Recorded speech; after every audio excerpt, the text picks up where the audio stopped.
Hi everyone, this is Vicky McClifty here from AM Healing My Soul TV, and today I'm speaking with Michelle Heynen, and Michelle is an author she's written her book, Reflections of Sandra. Welcome today, Michelle. How are you? Hi, I'm good, thank you. That's good. Michelle, you have an amazing story to tell, and I'd really love you to share with our viewers what has brought you here today. What was your life like, say, 5 years ago in comparison to what it is now? 5 years ago, I was dealing with, facing my mother's imminent death from cancer. Okay. I was going through a very intense, very confronting 3-month, very quick process of watching her pass away and dealing with all of that, I guess, because my life leading up to that was very much, will she die, won't she die, will she die, won't she die? So I guess in a sense I'd been grieving probably for her since I was 10, but it wasn't until, that date, that she was, diagnosed with terminal cancer, that you really faced with it.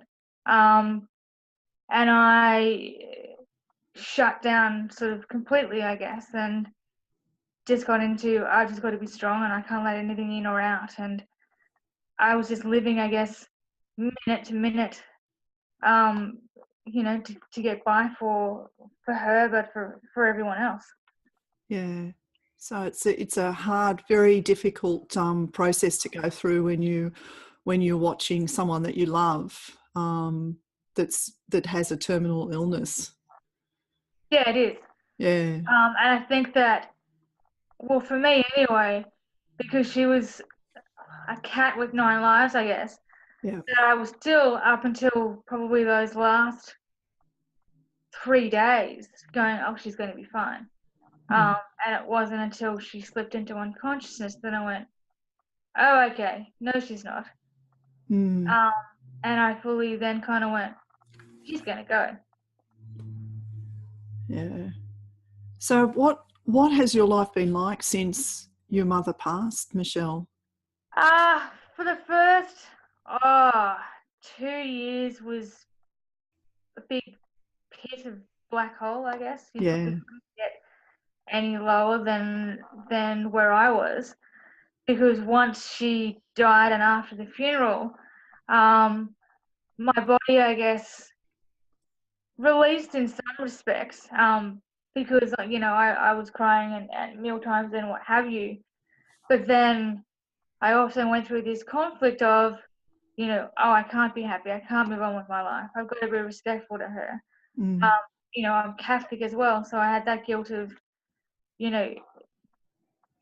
dealing with all of the feelings that, are associated with that as well.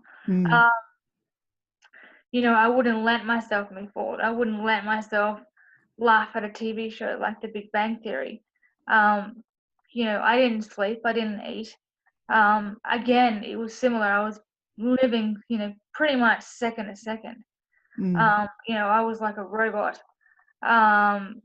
So it was really quite hard because I didn't feel that I could move forward, because I had to be, I had this stupid notion that, I had to be respectful, while also dealing with, what society tells us is there's the 5 stages of grief, which is utter crap, because it definitely was not like that at all. It's not something, that you can control.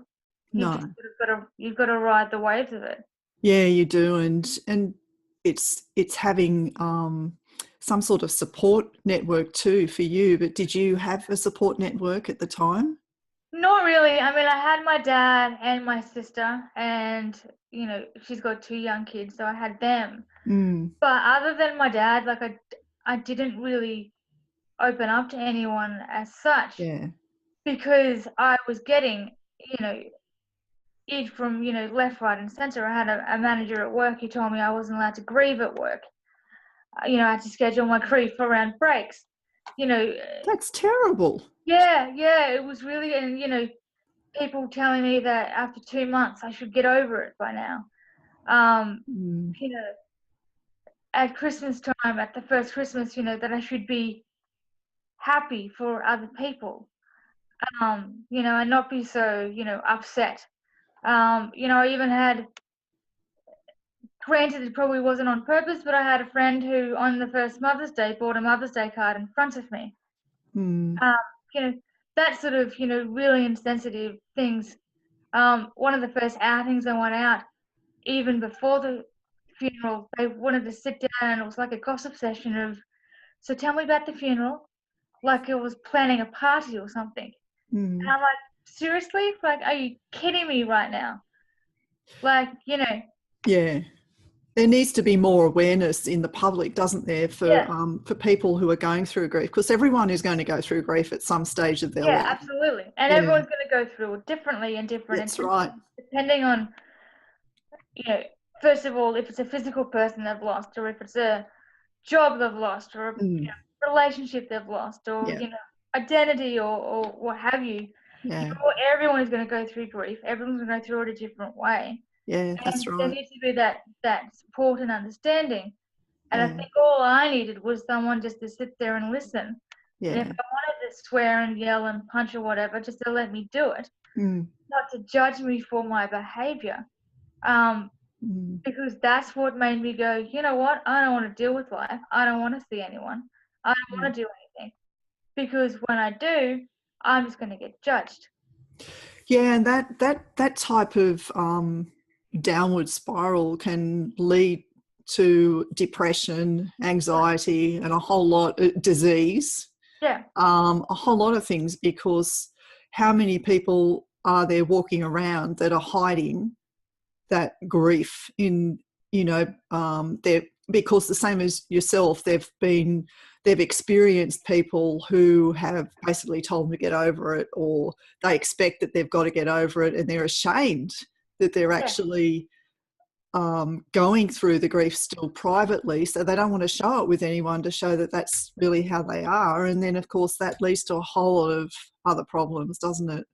Oh, it does. It completely does. I mean, I was, you know, as I said, in that black hole, but then I was sick all the time as well. I was in and out of hospital and, you know, going through all sorts of things, and I wasn't functioning, you know, at a high vibration because I couldn't physically do it. That's right. And as I've discussed in previous interviews about because I'm a law of attraction coach, grief is the lowest vibration. And when you're at that lowest vibration, that's when disease, illness, and that can set in if you're vibrating at a really low rate all the time. And it's very important to be able to go through those emotions that you experience. You know, anger is better than grief. Yeah, that's exactly right. Yeah, and if someone tells you, you know, that you can't be angry, then it's not actually helping you go up the vibration scale. That's exactly right. Yeah. So what has happened to you now that you've gone through this process, Michelle? I think, to be about going on 2 years ago, I was just sitting in my office with my laptop on my lap, and I just started writing about my experience, and, you know, that then turned into a book. You know, Reflections of Sandra. It was, you know, my legacy to her life story, but also a real life, raw, no holds barred account of what I went through. You know, the good, the bad, the ugly, and how I got through that. You know, there isn't a single part of it that's sugar-coated whatsoever. You know, it's, you know, as someone said to me recently, you know, it's my heart on every single, you know, in every single word on every single page of that book. Because I felt going through my experience, I had to share it to make people aware, you know, that, you know, there are other people out there that go through grief just as, you know, seriously or just as deeply, but it's okay. But then there's also other ways of getting through that. I went through a process. I was introduced to a process The Grief Process by Dr. DeMartini, and it's a very intense 2-hour process that, if you're open-minded enough, it's better than any drug on the planet, any therapy on the planet, because you sit there and you work through with a facilitator on, the traits that you miss from that person. So in my case, it was my mother. I was going through, I think, about 8 different traits that I missed. Yep. And who was left that, held those traits. So it wiped out the fact that, something was missing now. And all, I felt was love and gratitude in my heart, because I realized that she wasn't, while she was gone in the physical sense, she was still very much around and very much alive in other people as well as myself. Yeah. And then at the end of that, and I'm not sure whether everyone goes through the same process the same way, but through the facilitator, I had a conversation with my mother as a bit of closure. And that was wonderful. And at the end of that, the change in me was, unlike anything I'd ever experienced before. I mean, people could see the difference in my face, even in the way that I wrote a text message or I wrote an email, because I felt lighter. The weight that I'd been carrying around, the guilt that I'd been carrying around, had disappeared. And it was, truly remarkable. And I wrote about that, in the book, because and people probably will, have some judgment around it, and that's fine. But I was able to find the blessings in her death. Yeah. That's the key. It is. That is actually the key to getting through grief, is to find the blessings and be grateful for that love you shared with that person too, and to know that they're still here. In a spiritual sense, they're still here. That's exactly right. I mean, she's with me, she's been with me in the good times and the bad times, and even though she's not physically here, and that's a beautiful thing. And if she hadn't passed away, I wouldn't be sitting here talking to you. I wouldn't have written my book. I wouldn't be writing my second book. I wouldn't be doing any of that. I don't even want to think about where I would be, because I'd be in a completely different space. Yeah. So how has it changed you then, from the person Michelle prior to your mother's disease and her passing to Michelle today? I think the Michelle prior to Mum was someone who pleased everyone else, didn't always put other people first, which I still do to some extent, just differently. Just didn't live life, I guess. Just sort of settled for the mundane office job or what have you, because I didn't think that, or didn't have time that I was capable of, other things, other greatnesses. Whereas now, I can see a brighter future, or I can see what my true purpose is. And, that's writing books to heal other people through my life experiences. Sharing my story, on stage with other people to show them that they're not alone, and there's other ways of getting through it. So I'm a more empowered Michelle now than I was before. Completely different person. In every situation that I go through, good or bad, I can see the positive in it, and I can see how it serves me. So completely different. Yeah, it's amazing, isn't it, the transformation that you can go through when you do progress through the grief, and you're allowed to progress through the grief. Yeah. I think if people are stuck in their grief, then they just don't get to that stage in their life. They're just stuck being sad, and they're not experiencing the joys of life. No, they're not. And I think that that's the problem in today, is that people don't allow themselves to sit in their stuff. Yeah.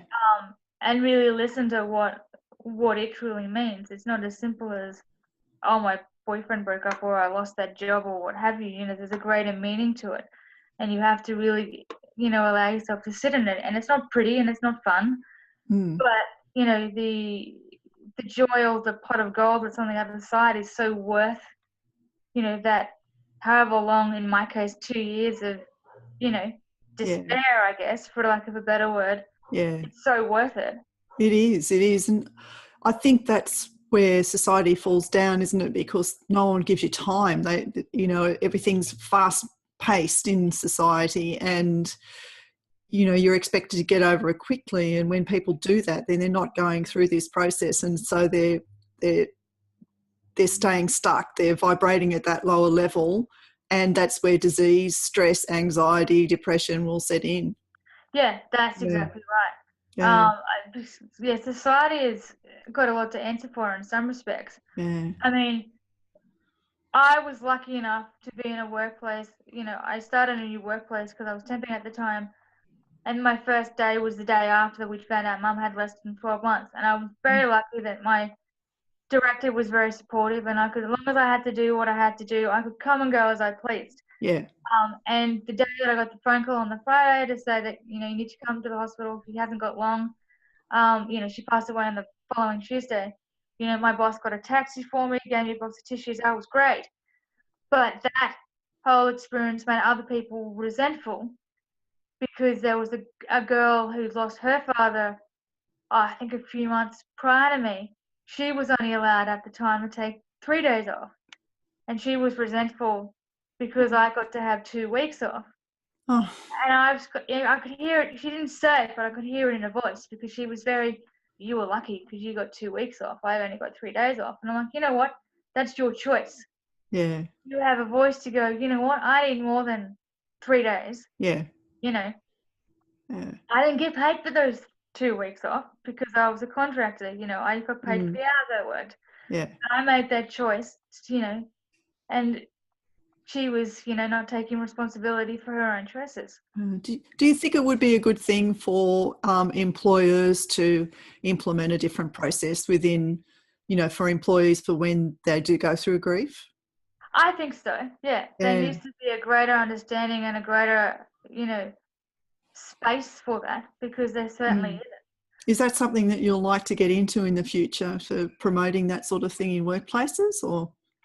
Absolutely. I mean, I think that workplaces with that sort of thing and other disabilities and so on, there's employees definitely have to, have a lot to answer for. And, I would love to be able to get into that space where I'm bringing awareness to workplaces to, open it up, because I think that if they take that pressure and that stress away of, oh, I can't be human at work, and allow their employees to be human and allow them to be themselves and make allowances for whatever that employee is going through, productivity will go up, 110%. Definitely. Because they're happy to be there, for one thing, because they know they're being supported with whatever's going on in their life. It makes a huge difference. It does. And I think that because we spend, 7-8 hours a day there, it's an environment where you're supposed to feel safe and supported. Yes. And a lot of cases, and I know that I don't, feel safe and supported. And that's so wrong. Like, you spend, it's kind of like your second family, I guess. If you want to feel safe and supported, you want to know that you're going to an environment where, if you're having a bad day or whatever, that you're going to be looked after and not, judged for it.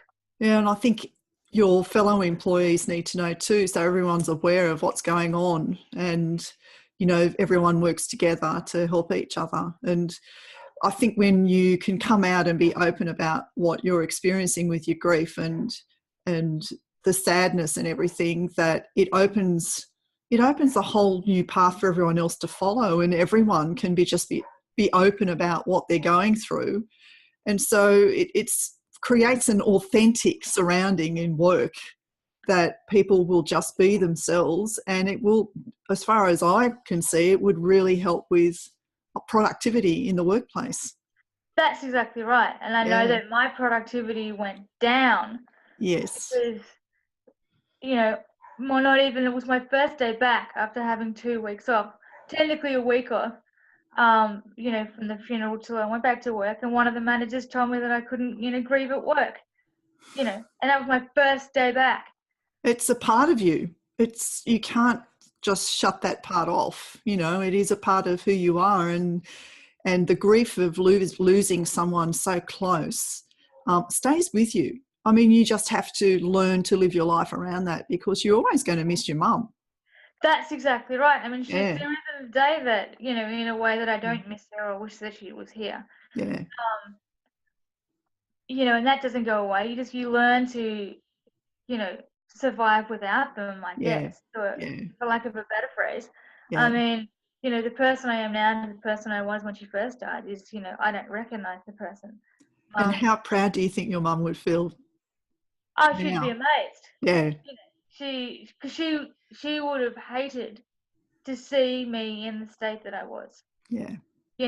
And the other thing, I think that, I did try the pill option more for the fact that I needed to regulate my sleep and my eating again. I needed to activate that again. And, I, even because of society, felt ashamed for doing that and felt like I was disappointing her because I was, having I beat the crap out of myself, Yeah. And we can be too hard on ourselves, I mean, there are times when medication does help. If it's going to make us survive through a situation, then it will help. It's just so long as you don't have to stay on it, forever. That's exactly right. I mean, it's sort of like I thought I was off the stuff, but I recognized that I needed it. I was self-aware enough to go, not eating and not sleeping is not sustainable.